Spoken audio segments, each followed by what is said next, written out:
Hello everyone, welcome back to another Star Wars figure review. Today we're going to go ahead and take a look at another figure from the Discover the Force line, and that is the Destroyer Droid. Very cool looking figure. No regrets in picking this guy up. He's absolutely amazing looking. So let's go ahead and take a look at the packaging he comes in, and then we'll get started on the review. Alright, here it is. Cool looking image of Darth Maul over there. You got the 3D glasses again, which again is a Walmart exclusive, which is pretty neat. You got the Discover the Force down there in the bottom corner. The card there of the Destroyer Droid. The 3D image on the back, which is pretty cool.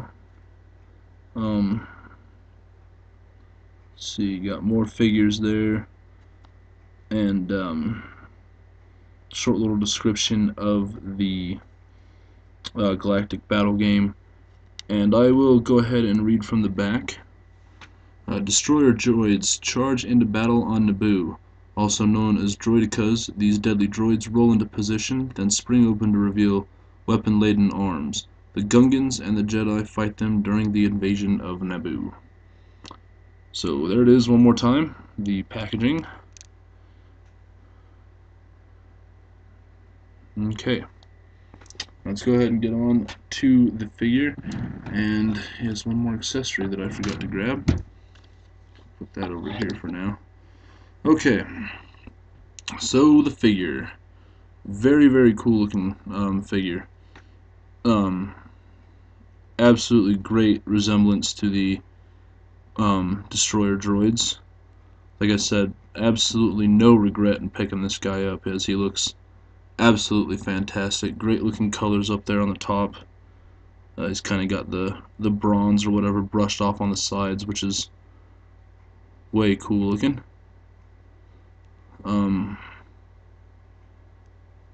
The red eyes or antenna or whatever you want to call them.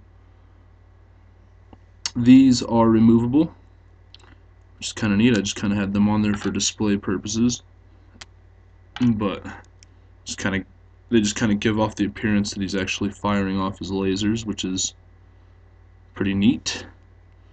His legs actually open up quite well, so when he stands, absolutely phenomenal looking, and looks absolutely great in any sort of display.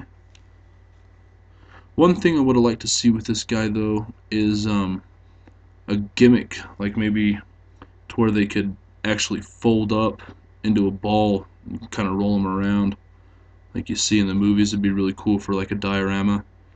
But I mean, no biggie. They go pretty well on for display. So articulation. His head is on a very interesting sort of joint. You just got that deal there, and then a little deal there, so it just kind of hooks into place. So I mean, there's what you get for head articulation. And then he's got swivel joints at the shoulders, and then right here at the cannon, he also has a swivel joint there. You got a slight swivel at the waist, or something similar to a swivel joint. Doesn't really do a whole lot. You can move him a little bit, but nothing much. And then you got swivel joints right here at the base of his body, which move his legs in and out slightly, and then swivel joints at what would be, I guess, his knees. So accessories, obviously comes with those lasers, which look pretty cool. You got kind of like a spreading blast there at the base, and then it just kind of goes into the tips there, which actually look really cool on the figure, and which is how I will be displaying him. Sorry, I keep calling him for whatever reason. and obviously the other one looks exactly the same. And a force field, which is kind of cool, which I'm assuming that's what that is. That's what I would call it. Now, what bothers me about this, as you can see, it's got kind of, it's actually going to be really hard to see. It's got like a female end over here and a male end over here, but it only came with the 1/2. So, it makes me wonder why, because all the other figures that were there, it was on the same side. So, my first guess was maybe, okay, so you have to buy 2 of them in order to make a full one, or what? And there's nowhere on the figure it can hook into, so I don't really get that.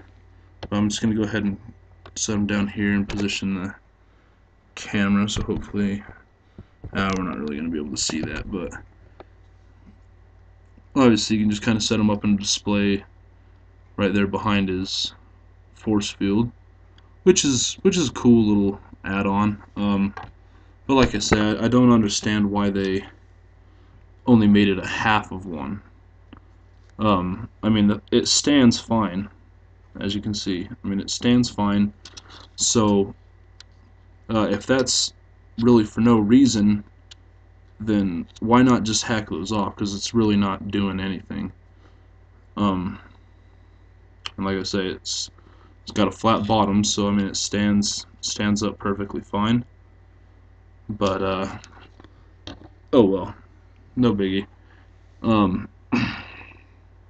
I definitely like the detail, on the wires and stuff back here on his arms.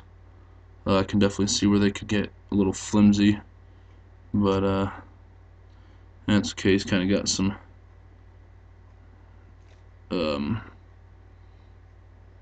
stuff going on there. Which looks really cool up on the chest. If I can move his arm out of the way, he's got some cool little kibble going on in here, which looks really good. And like I said, just an overall great looking figure. Go ahead and cock his head down. Good look at the back, which doesn't really have much going on for him, but like I said, just an absolutely great figure. I have no regrets in buying him. I said my only complaint is the force shield, which again, it's nothing really to complain about. I don't think I'm going to be displaying this guy with the force field up anyway. So, but again, there he is, the destroyer droid from Discover the Force. And as always, take it easy, and may the Force be with you all.